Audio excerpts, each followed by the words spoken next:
Hello my soccer universe. How much drama was in these return legs? I mean, you can reduce it down to basically 2 ties, potentially add the Dortmund little to it, but there was plenty of drama there, more than 8 ties ever could encompass, and storylines for the ages.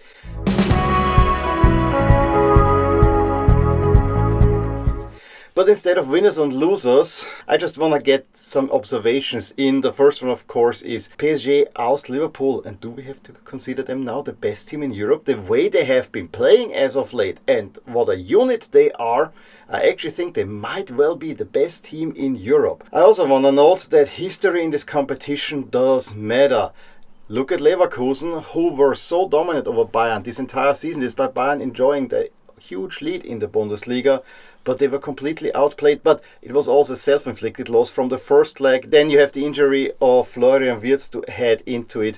Bayern actually really easily cruising past Leverkusen and have their eyes set on that final in Munich, which is still very much a possibility. To me, the other big favorite, believe it or not, is Barcelona, who really brushed Benfica aside without a whole lot of trouble. I mean, they won with a man less, and despite Benfica having many chances, but Barcelona at this moment seem rather self-assured. And then the big one, the penalty shootout in the Derby Madrileño. I mean, again, history matters. Real Madrid always move on over Atleti. But the way it happened was just an overreach of VAR. And I gotta say, this is not what we use VAR for.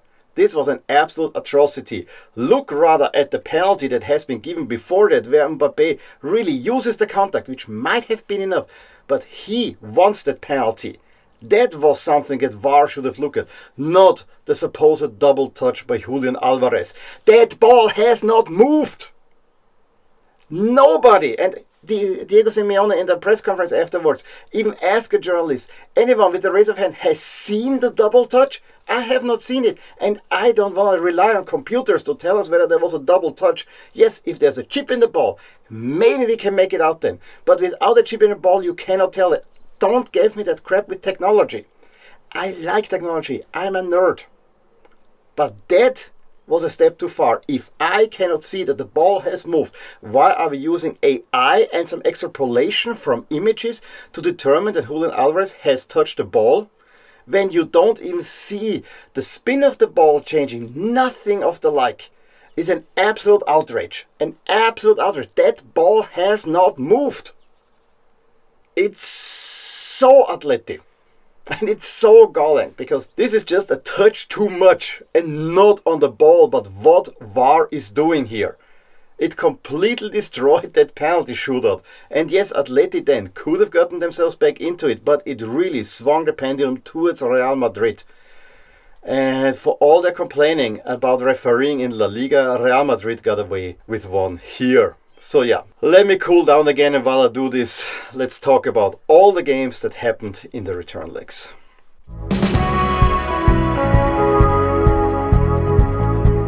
Barcelona move on easily to the quarterfinals, beating Benfica home 3-1 and thus honoring their recently deceased team doctor. And it was, as always, the Lamine Yamal show, who in the 11th minute dances through 4 Benfica defenders before delivering a very unorthodox cross that Rafinha then gets home for the opening goal. However, 2 minutes later, after a corner, Otamendi heads it home to get the equalizer, and you thought for a second that Benfica might get back into the game. But it was Yamal who was not to be denied. There was a Rafinha free kick on the left side of the field over everyone. Yamal keeps it into play, runs past the defender, and then with his magic foot just nicely curls a shot into the wide corner. Absolute peach of a goal. And then Alex Balde gains the ball on the edge of Barca's own box and runs straight to the edge of Benfica's box before he plays it over to Rafinha, who scores his second goal on the evening. And with that goal, the game was done. Barca move on, had even a few more chances, but it's a 4-1 on aggregate. I don't want to say that Leverkusen didn't really try, but I honestly felt that they really didn't believe in overcoming a 3-goal deficit against Bayern at home, especially without Florian Wirtz. And Bayern actually had some fun playing and created more chances, but it took until the 52nd minute before they took the lead when a long Kimmich ball is rather poorly defended by Patrick Schick, who was one of the big hopes, and Kane then more or less runs with it into the net. And from that moment on, Leverkusen needed 4 goals. That was a short period where they had a little bit more chances. But then again, it's the Kimmich-Kane connection. Kane crosses it in, and Alphonso Davies in the 71st minute. 2-0 Bayern. That settles the game. Then Musiala twice hits the woodwork as well. Bayern vaults into the next round. Marcus Thuram already removed after 8 minutes any doubts whether Inter will advance against Feyenoord despite a 2-0 away win or not.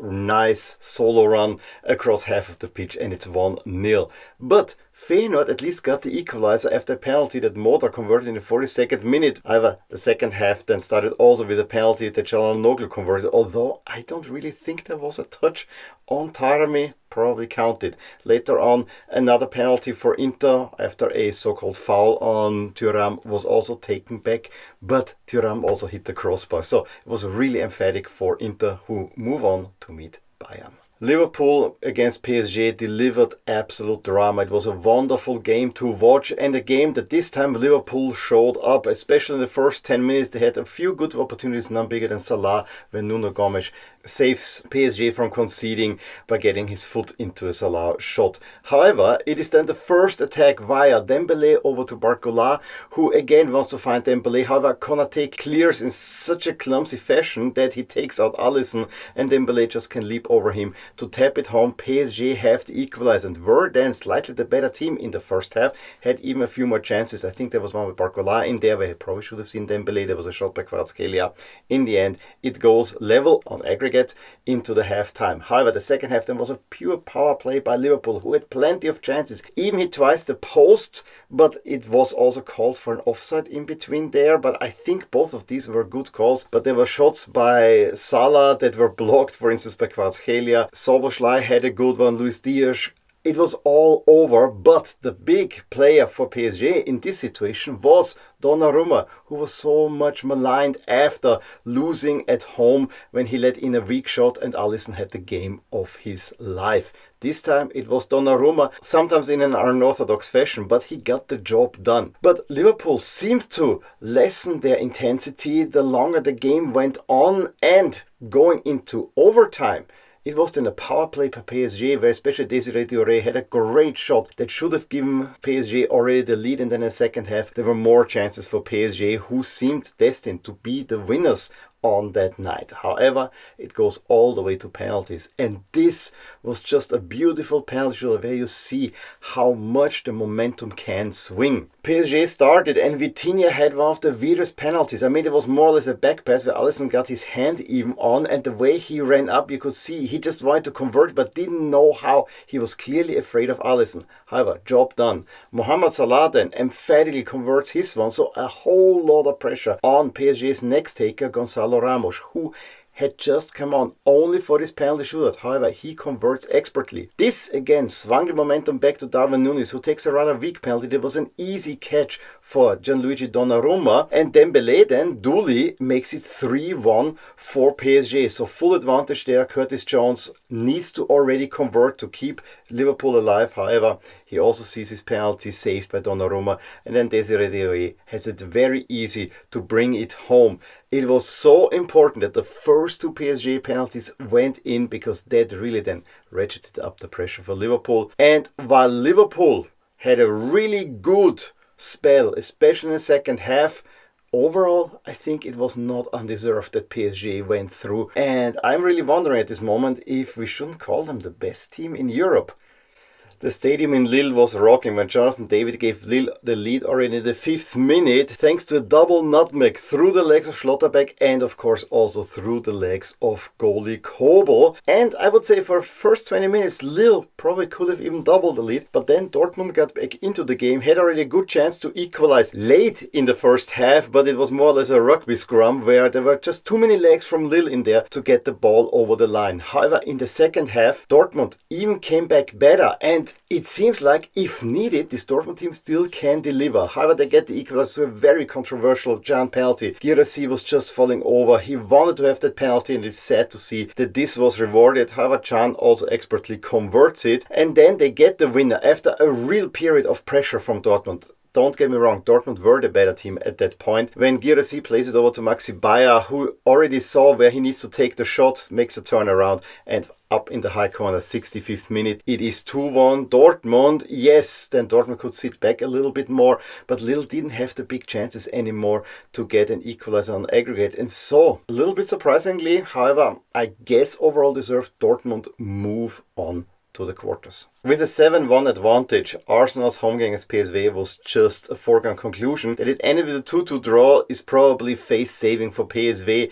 Zinchenko though gave Arsenal already a very early lead that wasn't equalized by Perisic in the 18th minute, and then Rice in the 37th after Raheem Sterling assist, so he gets 2 assists on the evening, re-establishes the lead for Arsenal. But the most beautiful goal came through Drioche in the 70th minute, who just lobs over Raya.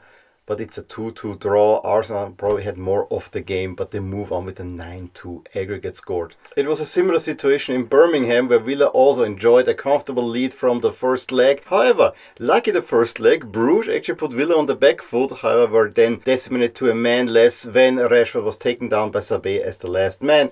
And then there was only one winner. However, it takes Villa until the second half to really make it a proper scoreline. And it is Asensio who came on in the halftime break, who scores in the 50th and the 61st minute. 2 goals in between. Mats in the 57th adds another one as well. And so Villa move on to the quarters to meet PSG. And was high drama in Madrid, where Atletico needed just 27 seconds, swarming all over the Real Madrid defense to get the equalizer on aggregate. Conor Gallagher scoring the goal, and Atletico then were sitting back a little bit, but Real Madrid barely created chances, and the more chances definitely fell to Atletico Madrid, who then nicely managed the game, hit them on the counter-attack, created some chances as well. I remember a really good one by Julian Alvarez in the first half. In the second half, there were also a few more chances for Atletico Madrid. I mean, Giuliano Simeone really running the Madrid defense ragged. Madrid seemed very disjointed overall. There was only one situation when Mbappé really got into play, when he was running at the defense. However, then Langlais hugs him, and Mbappé uses the contact, of course, to fall down. It is a penalty. Vinny Jr. steps up and skies it. At that moment, all the momentum swung toward Atletico Madrid, who then could have dealt the killer blow in the 90th minute when Correa, who had just come on, turns past the defender and gets a really dangerous shot off that goes over the bar. However, he had also Julian Alvarez free at the edge of the box. Probably should have seen him. And Atletico Madrid may have moved on then. I also have to say, what annoyed me is that when Atleti took shots, very often those were easy saves for Courtois. They were maybe too hasty in taking shots, but it was Atleti, they were the better team. The overtime period was tense. Again, slight advantage, I would say, for Atleti, but it was also clear that this is going to go all the way to penalties. And this penalty shootout will be talked about for ages. And it really shows again, history matters in this competition, because Real Madrid go through, but one by one. Unlike the penalty shootout in Liverpool that was shot at the neutral goal, if you would like, with half PSG and half Liverpool fans, this one went to the side where all the Atleti fans were, and Real Madrid also took the first penalty. So this already put a whole lot of an advantage to Real Madrid. Mbappé and Jude Bellingham convert without real trouble. Sorloth also gets his in, and then it's Julian Alvarez who steps up. He slips while stepping up with his left foot, however gets the shot off and even makes it 2-2. And then VAR gets involved and claims that there was potentially a double touch for Julian Alvarez, because his left foot while sliding may have touched the ball before he got the shot off. To be honest, I did not see it. Neither did Simeone. I don't think anyone saw. And that VAR decided based on computer AI technology that this was a double touch. I mean, give me an effing break. This was just absolute madness. That's exactly the kind of madness that befalls Atletico Madrid whenever they play Real Madrid. Valverde then makes it 3-1 for Real Madrid. Correa already needs to convert. He does so. And then the big momentum swing for Atleti. Oblak saves Lucas Vazquez's penalty, the fourth one. And so it's Llorente who can step up. He takes a great penalty. However, he hits the crossbar. And so Antonio Rüdiger got a very unconventional penalty that Oblak had his hands kind of on, but he gets it past and the Real Madrid are through. Whether deserved or not is for somebody else to decide. I think VAR had a major hand in Real Madrid's win, who now meet Arsenal.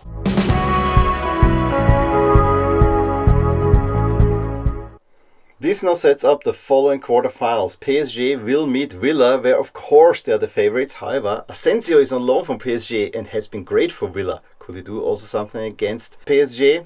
Barcelona take on Dortmund. They already completely steamrolled Dortmund in Dortmund. I really only can see Barcelona moving on there, although, second meetings and so on, could never be that straightforward how you would favor Barcelona in this one. Bayern against Inter, an absolute classic in the Champions League. It's two really tightly matched teams.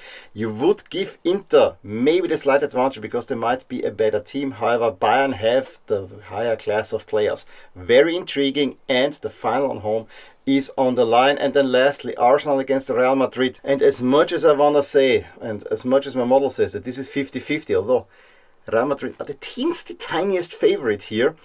As much as I want to say that Arsenal is a great team, that's an organized team that can hurt Real Madrid, there was no team more organized than this Atletico team.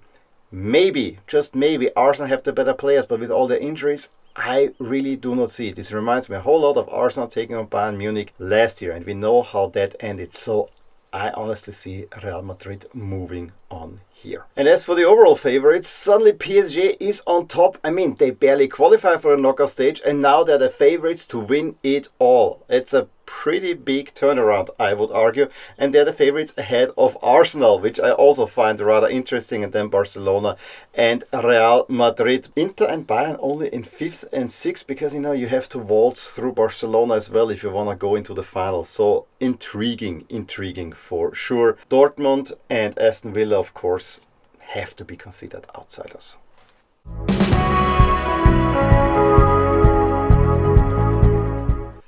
And we already know when the quarterfinal ties will be played on the 8th of April. Arsenal take on Real Madrid and Bayern against Inter. Probably the two more intriguing matches on one day, but it works out best this way because, you want to keep teams from one nation apart. So Arsenal and Aston Villa Tuesday, Wednesday, Real Madrid, Barcelona Tuesday, Wednesday, and Bayern against Dortmund Tuesday, Wednesday.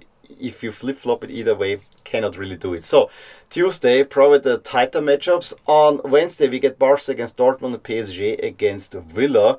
And then we flip around a week later to see who will actually move on to the semis.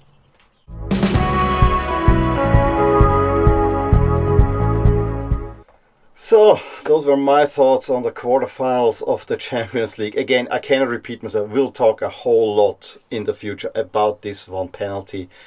I still feel this was an overreach by VAR that was absolutely unnecessary. If the human eye cannot see it, then it should not be called. I remain on that. But I also want to reflect and say that Liverpool, PSG, and also the Derby Madrileño were two excellent ties that delivered tons of drama and beautiful football in the process. And especially Liverpool against PSG is one of those ties. Yes, it only delivered 2 goals. And yes, these goals came always when the other team was pressing. But there was so much drama, so much intensity in there that this might well be the best tie of the entire season. However, I want to see if there wouldn't be a better one sometimes in the latter stages. In any case, please let me know your thoughts. What do you think about that Julian Alvarez penalty? Is PSG the best team in Europe, or will Real Madrid waltz again to a win against Bayern at home? I'm curious what you are thinking. In any case, give me a thumbs up if you enjoyed this video. Subscribe to my channel if you want to see more like these, and I will talk to you soon about more things in my soccer universe. Bye! Hey there, I really hope you enjoyed this video, and if you did, here are some videos and playlists that you may enjoy too. Also, please consider subscribing to my channel and hit the little bell icon so you get notified whenever something happens in my soccer universe. And with that, have a wonderful day. Bye!